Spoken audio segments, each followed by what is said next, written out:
ಒಂದು ರಿಯಾಲಿಟಿ ಚೆಕ್ಗೆ ಹೋಗಿದ್ರು, ರಾಮನಗರ ಚನ್ನಪಟ್ಟಣ ಮತ್ತು ಕನಕಪುರಕ್ಕೆ ಹೋಗಿದ್ರು. ರಾಮನಗರ ಚನ್ನಪಟ್ಟಣ ಕನಕಪುರ. ರಾಮನಗರ ಮತ್ತು ಚನ್ನಪಟ್ಟಣದಲ್ಲಿ 100ಗೆ 80% ಕುಮಾರಸ್ವಾಮಿ ಅವರೇ ಒಕ್ಕಲಿಗ ನಾಯಕ ಅನ್ನುವಂಥ ಅಭಿಪ್ರಾಯ ವ್ಯಕ್ತವಾಯಿತು. ಕನಕಪುರದಲ್ಲಿ ಯಾರು ಬಾಯ್ ಬಿಡ್ತಾ ಇಲ್ಲ ಅಷ್ಟೇ. ಭಯ ಮೇಡಮ್ ಆಯ್ತು, ಅದಾಗ್ಲಿ ಅದು ನೋಡಿ ಆಗ್ಲಿ.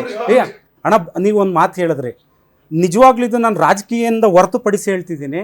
ಜನರು ಮೊನ್ನೆ DK ಶಿವಕುಮಾರ್ ಅವ್ರಿಗೆ ಭಯ ಪಡ್ತಾರೆ, ಕುಮಾರಣ್ಣ ಹಂಗಿಲ್ಲ ಮೇಡಮ್, ಯಾರು ಹೋದ್ರೂ ನಮ್ಮ ಬ್ರದರ್ ಅಂತ ತಪ್ಕೊಳ್ಳೋಂಥ ಮನೋಭಾವ ಇದೆ. ಅದಕ್ಕೋಸ್ಕರ ಕುಮಾರಣ್ಣನ ಮೇಲೆ ಭಯ ಇಲ್ಲ, DK ಶಿವಕುಮಾರ್ ಅವ್ರ ಮೇಲೆ ಜನಕ್ಕೆ ಭಯ.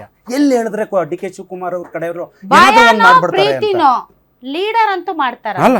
ಈಗ ನೋಡ್ರಿ, ಮಾನ್ಯ DK ಶಿವಕುಮಾರ್ ಅವರು ರಾಮನಗರದಲ್ಲಿ ಕಾಂಗ್ರೆಸ್ ಅಭ್ಯರ್ಥಿನ ಗೆಲ್ಸಿದ್ದಾರೆ. ಮಾನ್ಯ DK ಶಿವಕುಮಾರ್ ಅವರು ಮಾಗಡಿಲಿ ಕಾಂಗ್ರೆಸ್ ಅಭ್ಯರ್ಥಿ ಗೆಲ್ಸಿದ್ದಾರೆ, ಚನ್ನಪಟ್ಟಣದಲ್ಲಿ ಕಾಂಗ್ರೆಸ್ ಅಭ್ಯರ್ಥಿನ ಗೆಲ್ಸಿದ್ದಾರೆ, ಕನಕಪುರದಲ್ಲಿ 4 ಕ್ಷೇತ್ರಗಳಲ್ಲೂ ಕೂಡ ಕಾಂಗ್ರೆಸ್ ಅಭ್ಯರ್ಥಿಗಳೇ ಗೆದ್ದಿದ್ದಾರೆ. ಆಗಿದ್ದಾಗ್ಲೂ ಕೂಡ ಕುಮಾರಸ್ವಾಮಿ ಅವರ ಬಗ್ಗೆ ಅವ್ರು ಯಾವ ಪಾರ್ಟಿಯಲ್ಲಿ ನಿಂತರು ಗೆಲ್ತಾರೆ, ಬಟ್ ಅವರೇ ಮುಂದೆ ನಿಂತು ಇವ್ರು ಮುಖ್ಯಮಂತ್ರಿ ಆಗ್ಬೇಕಂತ ವಾದ ಮಾಡ್ತಾರೆ. 4 ಈಗ ರಾಮನಗರ ಜಿಲ್ಲೆ ಕುಮಾರಸ್ವಾಮಿ ಅವರು ನಂದು ಪ್ರತಿಷ್ಠೆ ಅಂತ ತಿಳ್ಕೊಂಡ್ರೆ ಅಲ್ಲಿ ಜನ ಬೆಂಬಲ ಇದೆ ಅಂತ ಅನ್ಕೊಳ್ತಾ ಇದ್ರೆ 4 ಜನ ಕಾಂಗ್ರೆಸ್ ಶಾಸಕರಿದ್ದಾರೆ, ಅದನ್ನ ಅರ್ಥ ಮಾಡ್ಕೋಬೇಕು. JDS ನ ಕಾರ್ಯಕರ್ತರು, ಅದು JDS ಅಭಿಮಾನಿಗಳು. ಸಿಂಪಲ್ ಆಗಿ ಹೇಳ್ಬೇಕಾದ್ರೆ ಮಾನ್ಯ DK ಶಿವಕುಮಾರ್ ಅವರು ಇವತ್ತು ಒಕ್ಕಲಿಗ ಸಮುದಾಯದಲ್ಲಿ ಅತ್ಯಂತ ಹಿರಿಯರಿದ್ದಾರೆ. ಒಕ್ಕಲಿಗ ಸಮುದಾಯದಲ್ಲಿ ಅಶೋಕ್ ಅವರು ಕೂಡ ಹಿರಿಯರಿದ್ದಾರೆ. ಕುಮಾರಣ್ಣನ ಹೆಸರು ಹೇಳ್ಬಾರ್ದು, ಅವ್ರೇನು ಹಿರಿಯರಲ್ಲ, ಅವರು ಇದಾ ಮೇಡಮ್ ಪ್ರಿನ್ಸಿಪಲ್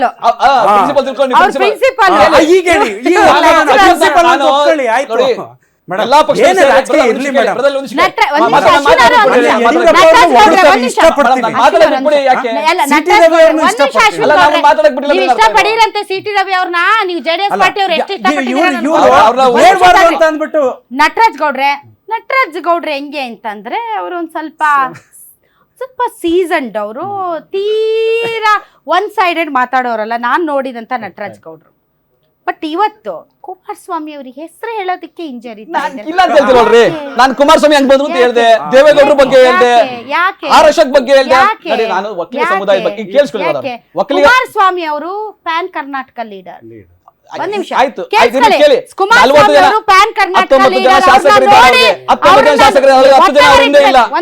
ಒಂದ್ ನಿಮಿಷ what ever it may be, PAN Karnataka leader, ಅವ್ರಿಗೆ ಮತವನ್ನ ಗಳಿಸುವಂತಹ ಶಕ್ತಿನೂ ಇದೆ. DK ಶಿವಕುಮಾರ್ ಅವ್ರ ವ್ಯಾಪ್ತಿ ಹೇಳಿ, ಅವ್ರ ಕಾನ್ಸ್ಟಿಟ್ಯೂನ್ಸಿ ಕರ್ನಾಟಕ, DK ಶಿವಕುಮಾರ್ ಕಾಂಗ್ರೆಸ್ ಅಲ್ಲಿರೋ one and only mass leader that is Siddaramaiah. DK Shivakumar ಅವರು ಸಂಘಟನೆ ಓಕೆ, ಆದರೆ ವೋಟ್ ಪುಲ್ಲಿಂಗ್ ಕೆಪಾಸಿಟಿ ಇರುವಂತ ನಾಯಕರು ಕುಮಾರಸ್ವಾಮಿ, ಸಿದ್ದರಾಮಯ್ಯ, ಯಡಿಯೂರಪ್ಪ ಅವ್ರು ನಿಂತ್ಕೊಳ್ತಾರೆ. ಕಾಂಗ್ರೆಸ್ DK ಶಿವಕುಮಾರ್ ಅವರು ನಾಟ್ ಟೆಸ್ಟೆಡ್. 2028ಕ್ಕೆ DK ಶಿವಕುಮಾರ್ ಅವ್ರ ನೇತೃತ್ವದಲ್ಲಿ ಅಂತ ಹೋಗಿ ಅವ್ರನ್ನ ಟೆಸ್ಟ್ ಮಾಡಿ ಲೆಟ್ ಹಿಮ್ ಪ್ರೂವ್.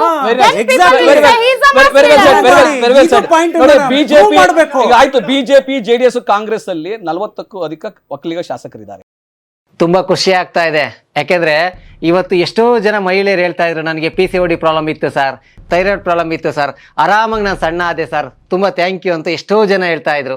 ನಿಮಗೆ PCOD ಪ್ರಾಬ್ಲಮ್ ಇರಲಿ, ಥೈರಾಯ್ಡ್ ಪ್ರಾಬ್ಲಮ್ ಇರಲಿ, 100% ನೀವು ಸಣ್ಣ ಆಗಬೇಕು, ಆರೋಗ್ಯದಲ್ಲೂ ಸಮೇತ ತುಂಬ ಚೇತರಿಕೆ ಆಗಬೇಕು ಅಂದರೆ ಪ್ರತಿದಿನ ನಮ್ಮ ಜೀನಿ ಸ್ಲಿಮ್ನ ಯೂಸ್ ಮಾಡಿ. ಯಾಕೆಂದರೆ ಜೀನಿ ಸ್ಲಿಮ್ಮು ಒಂದು ಉತ್ತಮ ಆಹಾರ. ನಾರೊಳಗೆ ಹಿರಿತನದ ಬಗ್ಗೆ ನಾನು ಮಾತಾಡಿದೆ. ಹಿರಿತನ ಅಂದರೆ 7 ಬಾರಿ 8 ಬಾರಿ ಗೆದ್ದಿರ್ತಕ್ಕಂಥ ಶಾಸಕರ ಬಗ್ಗೆ ಮಾತಾಡಿದೆ.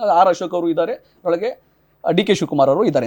DK ಶಿವಕುಮಾರ್ ಅವ್ರಿಗೆ ಈಗ ಯಾಕಂದ್ರೆ ಇಡೀ ಒಕ್ಕಲಿಗ ಸಮುದಾಯ ಅವ್ರ ಪರವಾಗಿದೆ. ಇಲ್ಲ ಕೆಲವರು JDS BJP ಕಾರ್ಯಕರ್ತರು ಇಲ್ಲ ನಾವಿಲ್ಲ ಅಂತ ಹೇಳ್ಬೋದು. ಒಕ್ಕಲಿಗ ಸಮುದಾಯ ಅವ್ರ ಹಿಂದೆ ನಿಂತಿದೆ. ಆಮೇಲೆ 2020 JDS ಯುವಕರು ಹೇಳ್ತಾ ಇದ್ರು, ಯಾಕೆ ಆ ಸಮುದಾಯದ ಒಬ್ಬ ನಾಯಕನಾಗಿ ಮುಖ್ಯಮಂತ್ರಿ ಮಾಡಿಲ್ಲ ಅಂತ.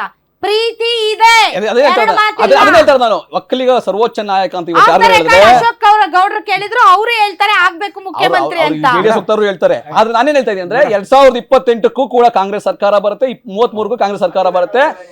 DK ಶಿವಕುಮಾರ್ ನಾಯಕತ್ವ ಅವಾಗ್ಲೂ ಇರುತ್ತೆ, ಮುಂದೆನೂ ಇರುತ್ತೆ.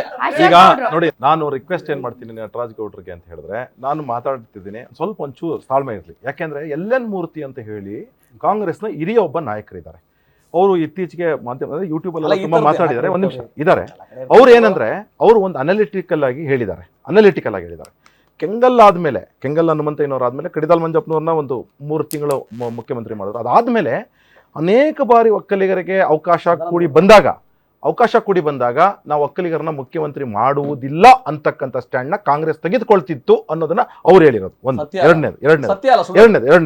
ಎರಡನೇದು ಸುಳ್ಳು. ಕೇವಲ ದೇವೇಗೌಡರು ಮುಖ್ಯಮಂತ್ರಿ ಆದ್ರು ಕನ್ಸಾಲಿಡೇಟೆಡ್ ಆಗಿ ಪ್ರಧಾನಮಂತ್ರಿ ಮಾಡೋದಕ್ಕೆ ಕಾಂಗ್ರೆಸ್ ತುಂಬಾ ಇದೆ. ಒಂದ್ ನಿಮಿಷ ನೋಡಿ, ದೇವೇಗೌಡರು ಮುಖ್ಯಮಂತ್ರಿ ಆದ್ರು ಪ್ರಧಾನಮಂತ್ರಿ ಆದ್ರು ಒಕ್ಕಲಿಗರ ಒಂದ್ ಕಡೆಗೆ ಹೋಗುತ್ತೆ ಅಂತ ಹೇಳಿ SM ಕೃಷ್ಣ ಅವ್ರನ್ನ ಪ್ರೊಜೆಕ್ಟ್ ಮಾಡಿದ್ರೆ ಹೊರತು ಅವ್ರಿಗೆ ಕಾಂಗ್ರೆಸ್ ಪಕ್ಷಕ್ಕೆ ಯಾವತ್ತೂ ಸಹ ಒಕ್ಕಲಿಗರನ ಮೇಲೆ ವಿರೋಧನೆ ಮಾಡ್ಕೊಂಡ್ ಬಂದಿರತಕ್ಕಂಥದ್ದು. ಯಾಕೆ ಅಂತ ಹೇಳಿದ್ರೆ ಅನೇಕ ವಿಚಾರಗಳು ಒಕ್ಕಲಿಗ ಅಂತ ಬಂದಾಗ ಅವ್ರಿಗೆ ಮಂತ್ರಿ ಸ್ಥಾನನೂ ಸಹ ಕಸ್ಕೊಳ್ತಕ್ಕಂಥ ಕೆಲಸನ ಉಚ್ಚಮಾಸ್ತಿಗೌಡರು ಇನ್ನೇನು ಮುಖ್ಯಮಂತ್ರಿ ಆಗ್ಬಿಡ್ತಾರೆ ಅಂತ ಹೇಳಿ ಮಾಡಿದಂಥದ್ದು ಇದೇ ಕಾಂಗ್ರೆಸ್ ಪಕ್ಷ. ಅನೇಕ ನಾವು ಉದಾಹರಣೆಗಳನ್ನ ಕೊಡ್ಬೋದು. ಅದರಿಂದಾಗಿ ಒಕ್ಕಲಿಗರಿಗೆ ಯಾವತ್ತೂ ನ್ಯಾಯನ ಕಾಂಗ್ರೆಸ್ ಪಕ್ಷ ಕೊಡ್ತಾರೆ ಅಂತ ನಮಗೆ ಭರವಸೆನೂ ಇಲ್ಲ. ಎಸ್, ಈಗ ಕನ್ಕ್ಲೂಷನ್ ಏನ್ ಸರ್ ನಿಮ್ ಪ್ರಕಾರ? ಕಾಲಕ್ಕೆ ತಕ್ಕಂತೆ ಯಾರು ಯಾವ ಸ್ಥಾನದಲ್ಲೂ ಶಾಶ್ವತ ಅಲ್ಲ, ನಿಜ. ಹೀಗಾಗಿ ಕಾಲಕ್ಕೆ ತಕ್ಕಂತೆ ಸ್ಥಾನ ಪಲ್ಲಟಗಳು ಆಗ್ತಾನೆ ಇರ್ತವೆ.